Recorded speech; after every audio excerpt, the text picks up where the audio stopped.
Yo, what is good, YouTube? Welcome to the channel. Believe it or not, I do not know exactly what OJ Simpson had to go through. It seems like I probably should know about that, but I really don't. All I know is he's like accused of stabbing his wife, I believe. Or yeah, his spouse. I think that's it. Uh, and he got away with it. And then apparently he wrote a book. So about how if he would have done it. Like what the fuck?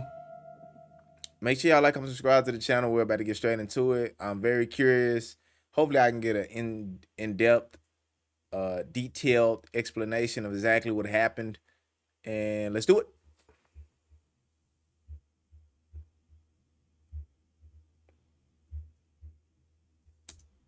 1994, news reporters from all over Los Angeles raced to one specific location, pointing their cameras to capture a very brief moment. A moment that will probably be only a few seconds long. The location is the LAPD headquarters in downtown Los Angeles. And at around 11 a.m., over 1,000 journalists are gathered at the entrance. The moment they want to capture is the perp walk of O.J. Simpson, who any minute from now will be placed in handcuffs right here. O.J. Simpson. In the mid-90s, this was about as big a media spectacle as one can imagine. Perhaps the greatest running back of all time. O.J. Simpson was known as one of the most successful football players of all time. And besides his football career, he had made a name for himself as a media personality, appearing as a sports commentator, movie actor, and in several commercials.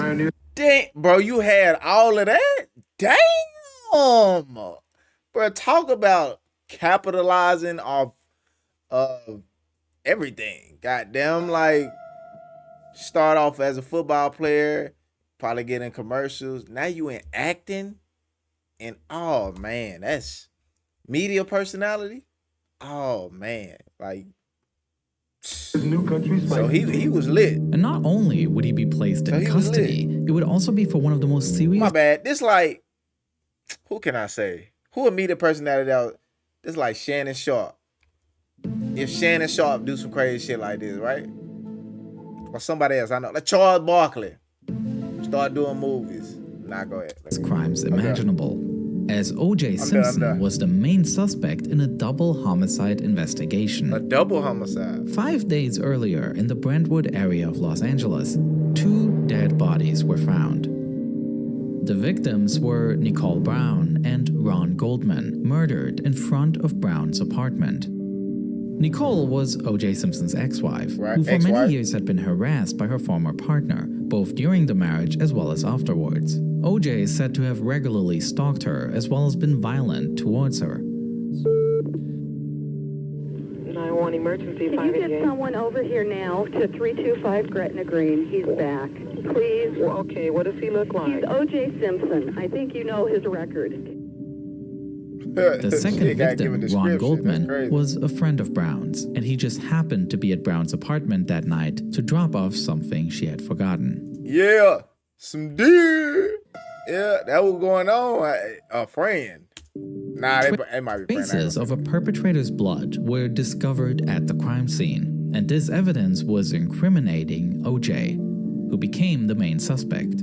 Right. Based on this evidence, the police decided to arrest O.J. Simpson. The Los Angeles County District Attorney has just filed murder charges against Orenthal James O.J. Simpson. Due to his fame and previous cooperation with the police, it was assumed that there was no risk of an escape. After all, a famous celebrity like that wouldn't go on the run, they thought.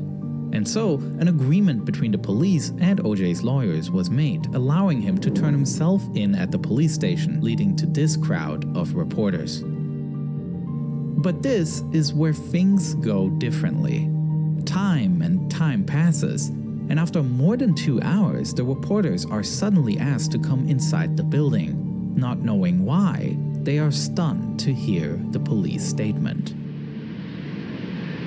The Los Angeles Police Department right now is actively searching for Mr. Simpson. He done ran out. With O.J. not showing up, police started heading his way. O.J. Simpson had spent the night and morning in the San Fernando Valley at the house of lawyer Robert Kardashian, with whom he maintained a long friendship. In addition to Simpson's legal team, there were also several doctors present, as well as Al Collins, O.J.'s former football teammate. Dr. Henry Lee, Robert, Michael Baden, Kardashian, Robert Kardashian. Oh, he's a lawyer. Okay, I didn't know that. I didn't know that. And a childhood friend. When the police officers arrived, they first met O.J.'s lawyers, who were agreeing to O.J. calming down to be arrested. We greeted them. They were very polite and courteous. They told us that they would follow normal procedure. Robert Shapiro. Handcuff O.J. and take him to the police station, and they agreed that we would be able to accompany him. At that time, it was suggested that Dr. Fairstein go up and tell him that he was going to be transported in handcuffs into custody. It was at that time when Dr. Fairstein went in the room to alert him that we discovered for the first time that O.J. was not present. Man, that's so cap. Man, that's so cap. Ain't no way. So you telling me, man, nah, bro. I think y'all knew, man. I always say that, but I think y'all knew that, bro. Y'all knew he ran off. Al Callings was not present. With the two men gone, the only thing that was found in a room where the hell were they at? 3 letters that Second O.J. floor? left behind, which to most people seemed to indicate that he was planning on taking his own life. Children. One letter was addressed to his children, the other to his mother, and one to the general public. A letter which Robert Kardashian read aloud to reporters only a few hours later. I think of my life and feel I've done most of the right things. So why do I end up like this? I can't go on. One of the most famous personalities in the city and the country has disappeared. And almost at the same time as the police, thousands of reporters became aware of it and head on a search. It is the beginning of a race of who can track down O.J. Simpson first. What no one knows at this point is that O.J. is not hiding in any home, but is on the road. At this time, O.J. is sitting in the passenger seat of a white Ford Bronco, while Cowlings, who owns the car, is driving, heading down south on the 405 freeway. The destination they picked is the Ascension Cemetery, located in Orange County, a place where the two of them had been to only a few hours earlier. On June 16, the day before this escape, the funeral of Nicole Brown Simpson took place right here. Even though there were already increasing doubts about O.J.'s innocence at the time, as the ex-husband of the victim, he attended the memorial service. The mourning ex-husband. Man, I ain't gonna lie. I ain't gonna hold you. If you did that, bro. Well, apparently you did it, but everybody say you did it and got away with it, whatever. I don't know. But if you did that and you attended the funeral and you did it, you was a demon, my boy. You was a demon. You demonic, fam. Ain't no way you slice it, bro. You don't attend nobody's funeral after you to kill him. Leaving father, That's crazy. the focus of a murder investigation. Now, a day later, O.J. wanted to go back to her grave. Cussing. God damn it. I almost went the whole video with that cuss. My bad. Presumably to harm himself right there. When the two arrive at the cemetery, they realize that it will not be possible to go to the graveside without being recognized. Yeah. Did you go to her grave?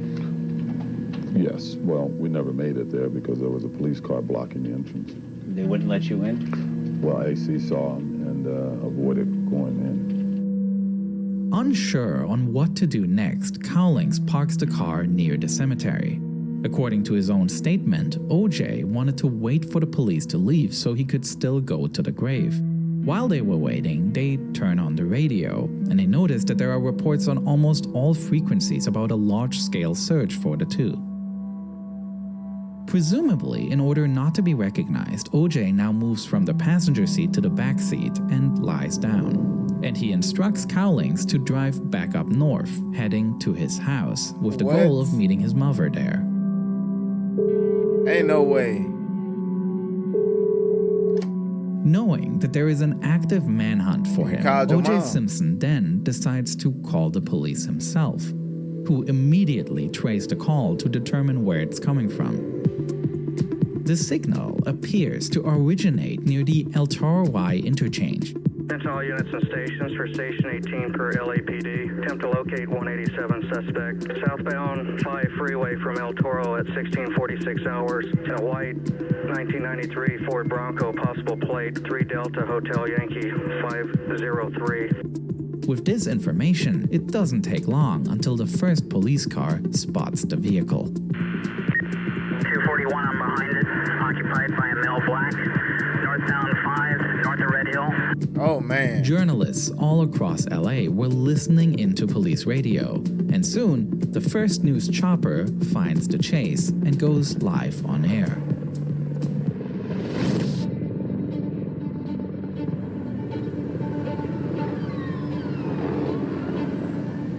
Subject has stopped. The subject has stopped. 10-4, subject has stopped just past 17th northbound I-5. Man, what is he doing out the window? Oh, he gone. Traffic break northbound I-5, just north of Regional 7. He's continuing now. He is continuing. Though Cowlings doesn't stop, he also doesn't try to outrun the police, traveling a mere 30 miles per hour. Due to the slow speed of the chase and the fact that no new cars can catch up from behind the police, the traffic around the Bronco drops significantly. They seem to have cleared the freeway pretty much like they do when you see a presidential motorcade. However, things are completely different in the airspace over the highway. Oh, what? Where more than 9 This shit is so weird, bro. Like, what is going on, fam? Are you like they giving him so much leeway, man. I'm just saying, like, anybody else getting pit maneuver, shooting at the tires, bro. I'm talking about, bro, they really like sparing you, fam. They really handling you very delicately, bro. Like, I swear. different news helicopters are now broadcasting the chase to homes and sports bars all across the nation. And they like, oh, that's OJ Simpson. As Cowlings continues to follow the highway, he then calls 911, trying to negotiate with the police. I don't think they finna negotiate you with you now. What are you reporting? This is AC. I have OJ in the car. Okay, where are you? Please, I'm coming up the 5 freeway. Okay. Right now, we all okay, but you gotta tell the police to just back off. He's still alive, but he got a gun to his head. What's your name? My name is AC. You know who I am, goddammit. Okay. All righty, sir. Hold on just a moment. Hi, what's your name? Hello? The information that OJ is armed increases the danger. Regional 710 cop could not see in the window of the vehicle. And the LAPD tries to take advantage of the fact that there are cameras pointing at the car from nearly all directions, cooperating with the news choppers to try to get a better look at the situation. Okay, what we're doing is we've asked the police department, they can't see through the windows, and we're allowed to shoot a picture through the windows to see if indeed he is back there with the gun. Meanwhile, the Bronco leaves Interstate 5 and turns onto California State Route 91. This is crazy. They doing all of this extra stuff, man. I'm so surprised they ain't just pit his ass and get the hell on. If you get it there, get it there. They go with it. That's how they do anybody else. They must have loved this dude. They must have loved O.J. Simpson. Heading west. Increasingly, onlookers are flocking to the side of the road, That's watching the chase crazy. in person. Years earlier, OJ was part of a well-known advertising campaign for the car rental company Hertz, appearing in ads where he runs through an airport terminal while being cheered on by onlookers. Now, many are shouting this slogan, Go, OJ, go to the white Ford Bronco as it races past them, followed by police. The chase. They cheering for this nigga. What the fuck? Why? Oh my God, bro. It is crazy that I don't think I was born this time or whatever. But damn, I missed out on this. It's crazy. There's certain events in the world, man. Country hold its I'm breath. glad they document. As it is man. Friday evening, with several major sporting events taking place, Wow. TV viewership is already quite high. Now, OJ's chase catapults this to a completely new level. Sports broadcasts were either paused completely or relegated to a small frame at the edge of the screen. Some sports... Man, ain't no way!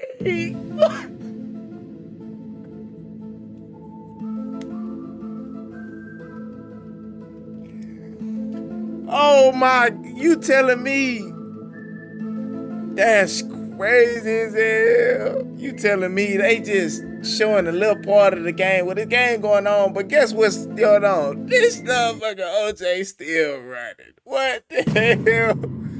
Oh man, OJ was big then. Like damn, like that. Yeah. Commentators who personally knew OJ even took the opportunity to appeal to him directly, encouraging him to give up. Oh look, they no driving by on a a sports man. field could surpass the excitement of what was currently taking How you place ain't in run the out of streets gas, of Los man? Angeles. For comparison, the most watched television event of that year, 1994, was the Super Bowl in January with 90 million viewers, which actually was the third most viewed Super Bowl ever at the time. Wow. But the OJ chase sets a new record. If you take the various broadcasts together, 95 million Americans are watching this chase. Looking at history, this means it was the 6th most watched broadcast on US television. Apollo 11 moon landing. Hold on. MASH final. Bro, y'all really like MASH like that? Like the day after. I don't know what this is. It sounds like a movie. Roots. Okay, Roots. MASH. Richard Nixon resignation. Okay, might need to check out the moon. I mean, the day after. Till that point, which is especially remarkable considering that almost all other events on this list were announced and advertised weeks and months prior, while this event happened on the spot. Spur of a moment. Links and Meanwhile, Ali. the white Ford Spinks Bronco Ali. turns again and switches to Interstate 405, now heading further north. 241 is indicating that he is making a cell phone call. Knowing that OJ is using his cell phone while driving, LAPD detective Tom Lang remembers that he had written down OJ's number and decides to call it. To his surprise, OJ picks up. Just let me get to my house. Okay, we're gonna do that. I swear to you, I'll give you what. I'll give you me. I'll give you my whole body. Okay. I just need to get to my house. Okay. I live with the We're gonna do that. Just throw the gun out the window. I can't do that. We're not gonna bother you. We're gonna let you go up there. Just throw it out the window, please. You're scaring everybody. OJ, you there? He hung As up. OJ and Cowlings approach the Brentwood neighborhood where OJ's house is located, This had to be the one car of the most leaves the loved freeway people in and makes its America, way OJ. through the I more ain't know he was narrow like that. streets. On the phone, Lang tries to calm down a dangerous OJ Simpson, repeatedly mentioning his children and his family. You're listening to me. I know you are. You're thinking about your kids right now, aren't you? Aren't you? They're thinking about you. They're thinking about you. So is your mother. Your mother loves you. Wow. I'm the only one that deserves. No, you don't deserve that. Get hurt. You do not deserve to get hurt. You do not deserve to get hurt. Don't do this. All I did was love Nicole. All I did was love her. I understand. I love everybody. I try to show everybody my whole life that I love everybody. We know that. And everybody loves you. Yeah, I can see everybody love your ass. Increasingly flatters the celebrity and makes it about OJ himself, calling him by his football nickname, the Juice. Juice, don't give in now. You've been a man all your life. You're admired. Don't give it up. Wow. At 7:57 p.m., still unstopped by the police, the Ford Bronco arrives at OJ's house. Cowlings pulls into the driveway and parks. As they come to a stop, Jason, OJ's son, runs straight towards the car, seemingly shouting through the driver's window. All right, who is that out there? Just toss it, yes. The police officers who were in the house were worried that this could escalate the situation, and they step in to lead Jason away from the car. On the call audio, you can now hear Cowlings as he is trying to stop OJ from harming himself. Wow.